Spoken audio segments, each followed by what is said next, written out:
el universo mecánico y más allá. La batería eléctrica.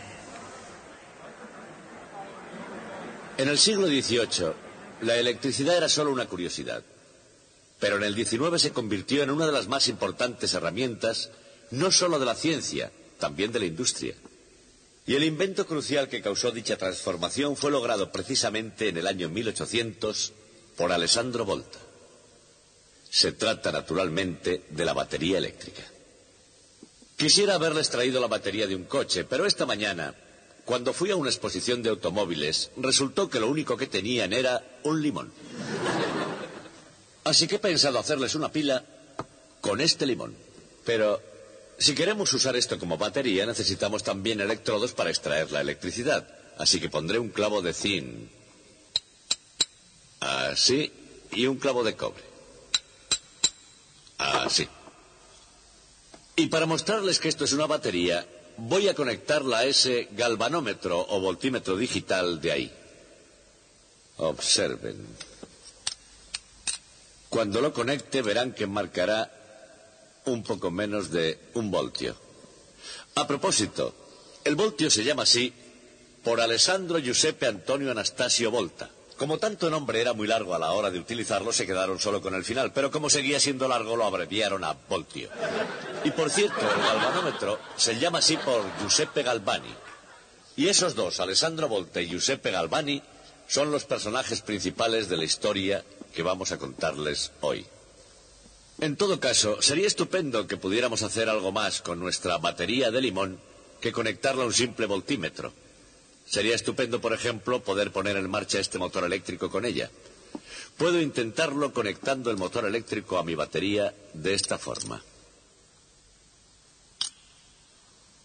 Pero si hago eso y luego doy al interruptor, no pasa absolutamente nada. Y la razón es que, aunque el limón sea realmente una pila, no es una batería muy buena. No fue diseñado para ser una batería, fue diseñado para ser un limón. Eso significa que aunque salga corriente del limón, no lo hace con la suficiente rapidez como para mover el motor. Lo hace muy, muy lentamente. Pero hay un remedio para eso. Lo que tengo que hacer es recoger y almacenar la corriente del limón en una botella de Leyden, o en una versión moderna de una botella de Leyden, en este condensador. Así que lo que haré es desconectar el motor de la batería, por el momento, y en cambio conectarla a la botella de Leyden, o condensador. Tardará un poco, pero durante ese tiempo esto se cargará.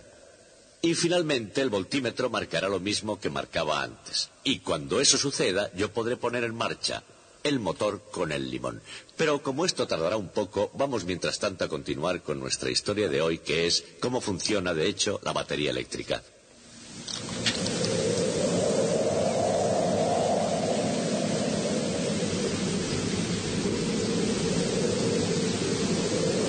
La pila eléctrica. Se conoce aproximadamente desde el siglo XIX. Con varios tipos de envolturas y en una gran variedad de situaciones. Pero ¿cómo funciona de hecho? ¿O cómo no funciona cuando ocurre el caso? De camino hacia la respuesta, y esto es cierto en cualquier tema científico, parte del atractivo consiste en cómo llegar a ella.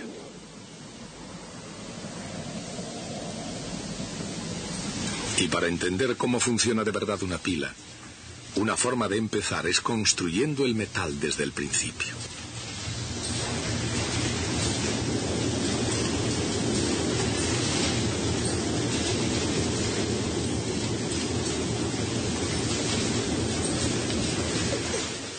Empezaremos con un simple ion positivo. Es un átomo que ha perdido exactamente un electrón. Como tiene una carga positiva, crea energía potencial de atracción, como vemos aquí en el gráfico, para ese electrón que falta.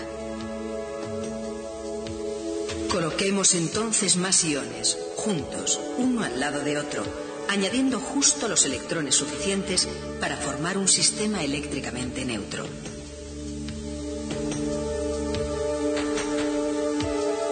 Y los disponemos en una retícula ordenada para crear una pieza de metal. Una imaginaria carga de prueba detectaría que no hay camino en la energía potencial y por tanto no hay fuerza ni en el interior ni en el exterior del metal. Pero hay verdaderamente un electrón en el interior del metal que se ve afectado por todos los iones y electrones excepto por sí mismo, mientras que él da lugar a una energía potencial neta. Si ese electrón se mueve de una parte a otra del metal, hay un flujo de electrones que se mueven para reemplazarlo, de modo que haya la misma energía potencial en todas partes. Eso quiere decir que de hecho no hay fuerza que impida que un electrón se mueva libremente por el metal. Pero fuera de la superficie del metal, no hay más iones ni otros electrones que ayuden a equilibrar las fuerzas. O sea, que para hacer salir un electrón fuera del metal, se requiere una potente fuerza que cree un verdadero potencial eléctrico y deje una carga positiva neta en el metal.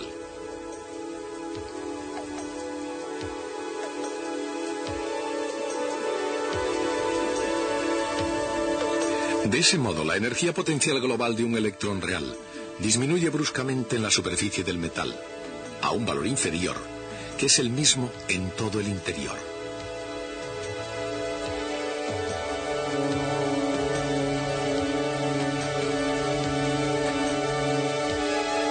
Los electrones de un metal también tienen energía cinética, pero insuficiente para escapar.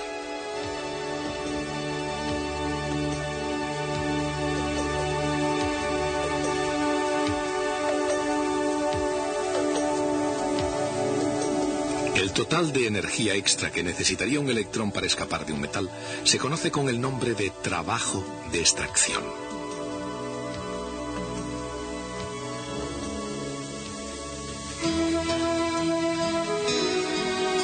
Alessandro Volta apareció en escena antes de que ningún otro fuera capaz de construir una batería eléctrica, y mucho menos de ver el funcionamiento interior de un metal.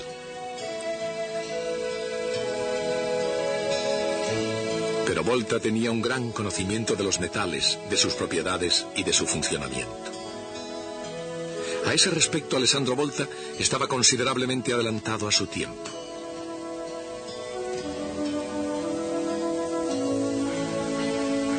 La ciencia era un don que él poseía y que quiso compartir con el resto del mundo.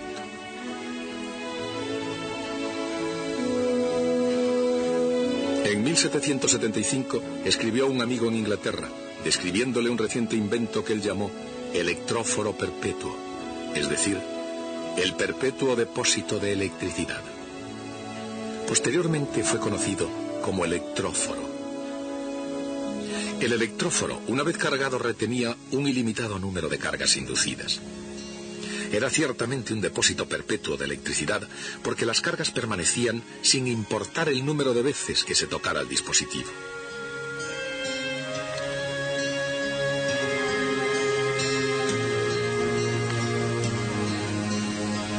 La comunidad científica alabó el logro de Volta y en Inglaterra Joseph Priestley lo consideró el invento más significativo desde la botella de Leyden.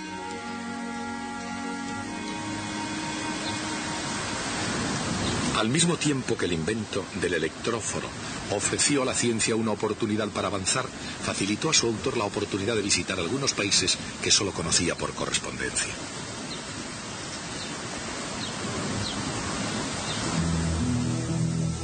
Por ejemplo, en Holanda, Volta estudió la famosa máquina eléctrica de Martinus van Marum.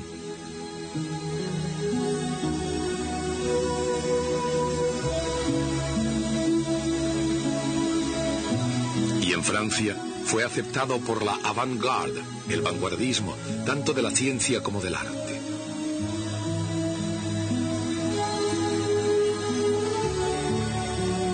París era la ciudad de Pierre-Simon Laplace, astrónomo y físico matemático, y del gran químico Antoine Lavoisier.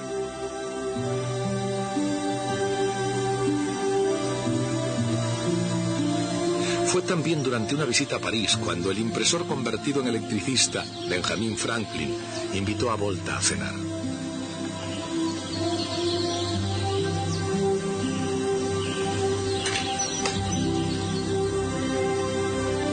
Volta llegó a París en 1781 y durante su estancia perfeccionó muchas cosas en el campo de la ciencia. De hecho, en palabras de un admirador parisino, Volta era el Newton de la electricidad. Y era por eso natural que visitara las universidades inglesas antes de volver a Italia.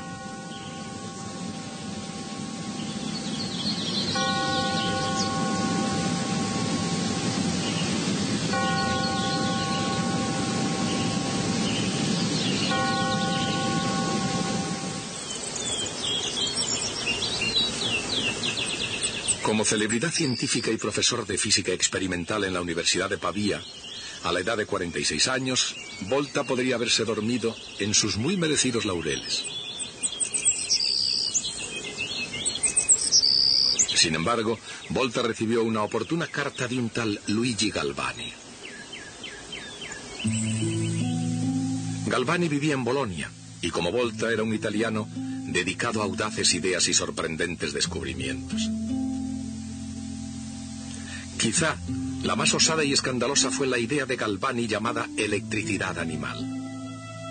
Galvani escribió: es una fuerza vital diferente de la electricidad ordinaria que se puede encontrar en el tejido de una rana.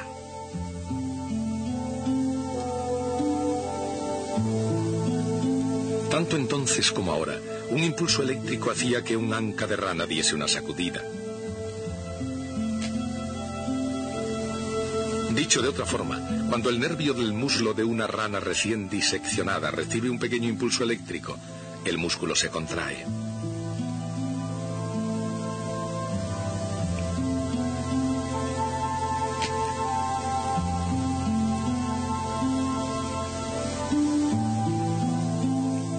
Observando las sacudidas de un anca de rana amputada, Galvani descubrió que esos impulsos nerviosos que excitaban a los músculos a actuar son realmente señales eléctricas. Y esas señales, decía, viajan por todo el cuerpo.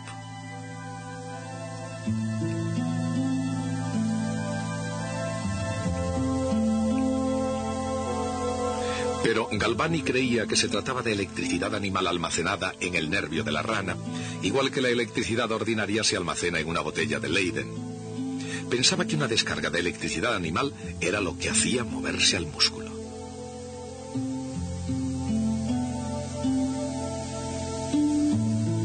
Pero Volta vivió de forma diferente el descubrimiento de Galvani.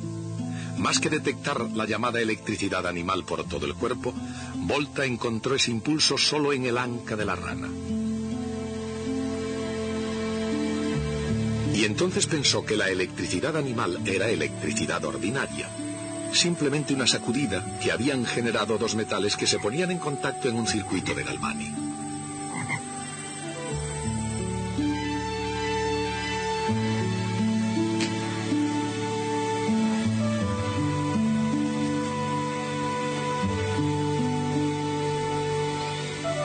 Incluso hoy hay una cuestión muy significativa en el núcleo del argumento de Volta. ¿Por qué se crea un impulso eléctrico cuando un metal entra en contacto con otro metal?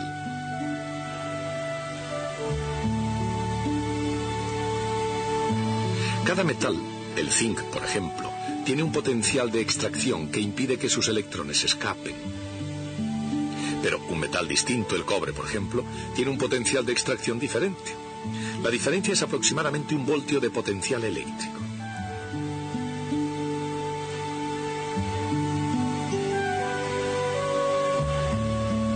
Cuando se ponen en contacto dos metales, desaparece la barrera en la superficie de contacto y los electrones quedan en libertad para fluir hacia el metal cuya energía total sea menor. Cuando los electrones fluyen, el metal que abandonan queda con carga positiva y el metal donde se introducen queda cargado negativamente, creándose una diferencia de potencial electrostático que finalmente equilibra la diferencia de energía. Entonces se detiene el flujo. Si separamos ahora esos dos metales, cada uno tendrá una carga eléctrica neta, y entre ellos habrá una diferencia de potencial electrostático.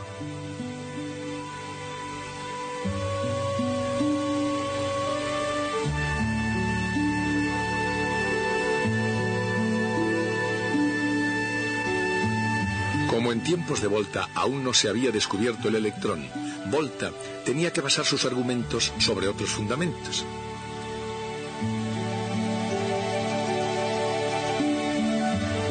Así que inventó la pila voltaica que recordaba a una anguila eléctrica. Su intención pudo muy bien haber sido la de sorprender a Galvani. En el caso de la anguila, una de las razones por las que produce electricidad es porque hay una determinada cantidad de humedad que fluye entre los discos de sus aletas.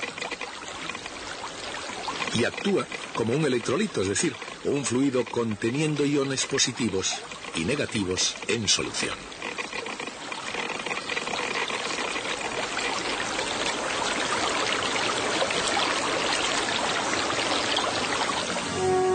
Supongamos dos metales diferentes cargados eléctricamente por contacto y colocados en un electrolito.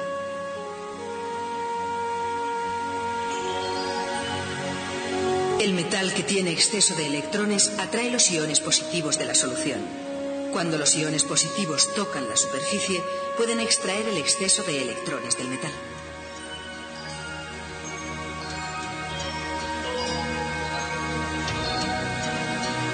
Al mismo tiempo, el otro metal con escasez de electrones atrae iones negativos. Cuando los iones negativos alcanzan la superficie, los electrones perdidos pueden ser reemplazados. De esa forma, el electrolito tiende a llevar a los metales de nuevo a una condición eléctricamente neutra. Si de nuevo entraran en contacto directo, una nueva corriente de electrones volvería a fluir, debido a la diferencia que existe entre sus potenciales de extracción. Pero ahora, debido al electrolito, el flujo no se detiene. Los electrones seguirán fluyendo de un metal a otro y serán reemplazados continuamente por los iones de la solución, hasta que toda la energía química de la solución se haya consumido.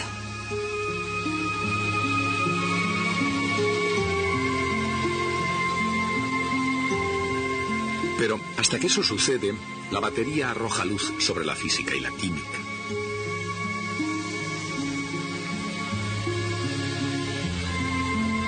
Las reacciones químicas en la superficie de separación entre electrolito y un metal suministran electrones extra listos para fluir.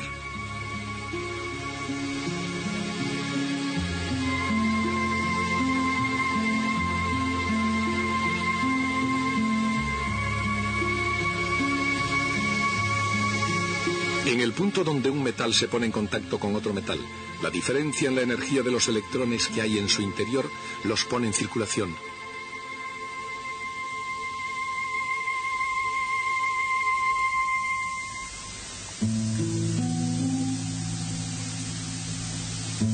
A través del circuito eléctrico y de vuelta a la solución, donde completan la reacción química. En resumen, la energía química se convierte en energía eléctrica hasta que los elementos químicos se consumen y la batería se agota.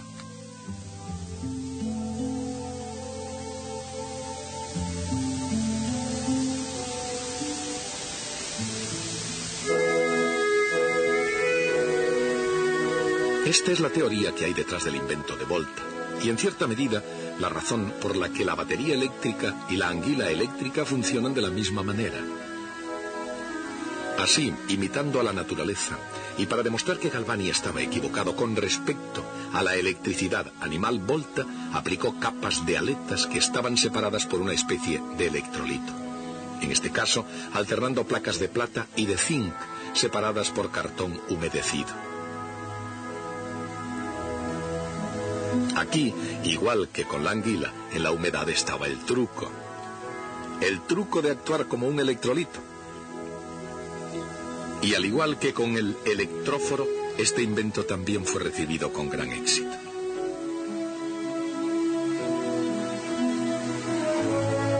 Por ejemplo, Napoleón Bonaparte, un emperador siempre interesado por los acontecimientos de actualidad, alabó el invento de Volta como el más importante de todos los tiempos.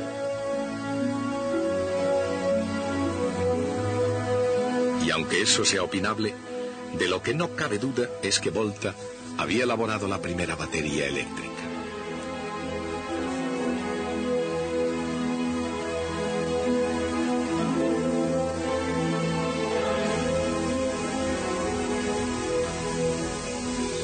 Tanto en el pasado como en el presente, la composición de una batería eléctrica son dos piezas de metales diferentes en una solución electrolítica.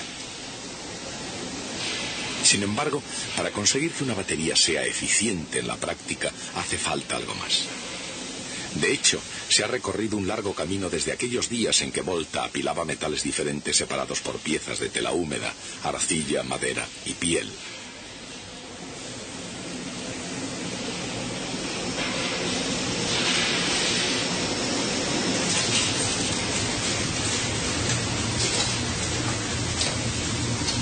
Ahora, por ejemplo, los hornos funden pesadas barras de plomo.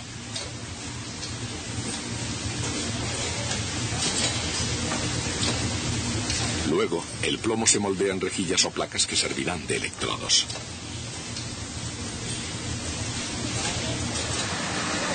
Aquí, las placas se recubren con una pasta, una mezcla de óxido de plomo, ácido y agua.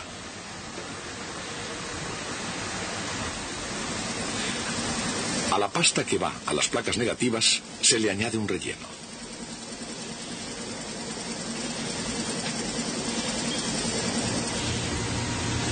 Después se ensamblan las placas alternando positivas y negativas con una trama de fibra de vidrio entre cada par de placas.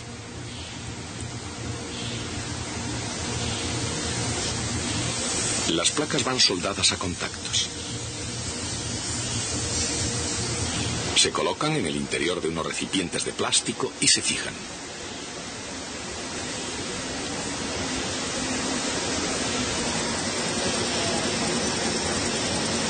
Los recipientes se rellenan con una solución de ácido sulfúrico.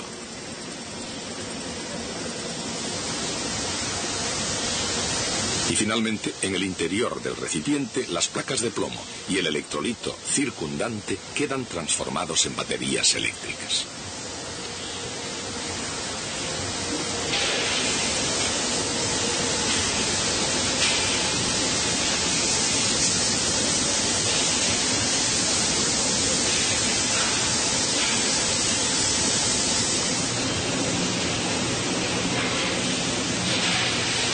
Pero si ambos electrodos están hechos del mismo material, es decir, si ambos electrodos son de plomo en vez de, digamos, zinc o cobre, ¿cómo pueden funcionar entonces esas baterías?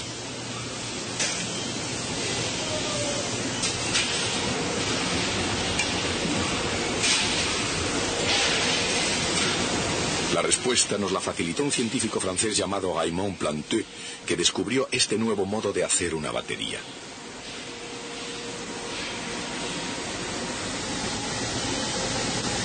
Puso dos electrodos del mismo metal plomo en un electrolito, una solución débil de ácido sulfúrico, y luego aplicó un voltaje entre los electrodos conduciendo la corriente eléctrica por la solución.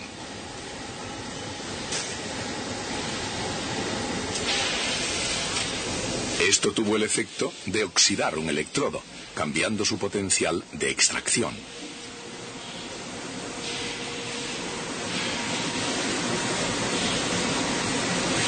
Después de eso, el principio es el mismo que el de la pila de Volta, pero esta nueva batería tenía una gran ventaja: ser reversible. Una vez cargada, ya se podía utilizar. Y después de usada y descargada, se podía cargar de nuevo. Esa es la idea básica del moderno acumulador plomo-ácido, la batería del automóvil. Por supuesto que el automóvil de hoy tiene muchas más cosas que una batería. Pero a pesar de todo, es eso exactamente lo que hace que esas complejas máquinas se pongan en marcha. Así que todos los conductores del mundo le deben mucho a Alessandro Volta. Tanto los que merecen alabanzas como los que merecen críticas ácidas como un limón.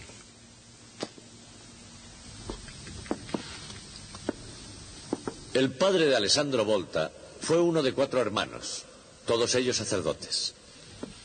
Eso no era muy prometedor para el futuro de la familia, así que después de 11 años abandonó el sacerdocio para propagar el nombre familiar. Y realmente lo hizo bien, porque todavía lo estamos utilizando. Él procreó 6 hijos, 3 sacerdotes, 2 monjas y Alejandro. Indudablemente fue un método italiano de control de natalidad muy eficaz. Alessandro, por lo visto, no estaba hecho para la vocación sacerdotal. Un colega suyo, Lichtenberg, dijo de él que entendía mucho de la electricidad de las mujeres. Hablando de electricidad, creo que ha llegado el momento de poner en marcha nuestro motor eléctrico, si es que hemos recogido suficiente carga de la batería de limón. Todo lo que tengo que hacer es conectar el motor a los condensadores, así. Y cuando dé al interruptor, deberá funcionar. ¿Preparados? Vamos allá. Ahí lo tienen, lo que puede un limón.